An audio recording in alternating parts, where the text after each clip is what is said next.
si Barreto. Now being loaded, set, ready for racing. Race number 7. Racing just started with Breaking Bad. Break quickly restart. Win factor is on the young side. Si Barreto. Richco comes next. Then followed by Man of Honor while Bungisngis is the trailer by about 10 lengths of the leader. And going along for the first turn we are Breaking Bad by about 2 lengths. And in second, si Barreto. Win factor is racing in third. And in fourth, Richco. Then comes Man of Honor while Bungisngis is still racing in less mile distance. They traveled. We are Breaking Bad now by about 4 lengths. Si Barreto in second.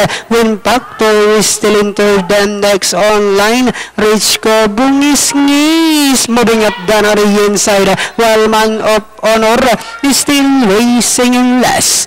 And at the fourth turn, Breaking Bad enjoying a 6 lengths lead. Si Barreto, win factor.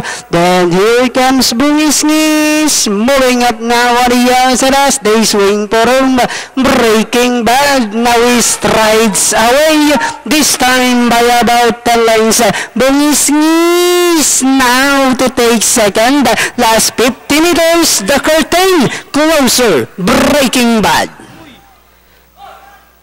Bungisngis, si Barreto, win factor. Numero 5, Breaking Bad as expected. Outstanding favorite crossing the wire first, followed by Deo Fernandez. Then na segundo, Bungisngis. Tercero and 4, si Barreto. At pumang-apat, win factor. So, panoorin natin instant replay nito ating race number 7.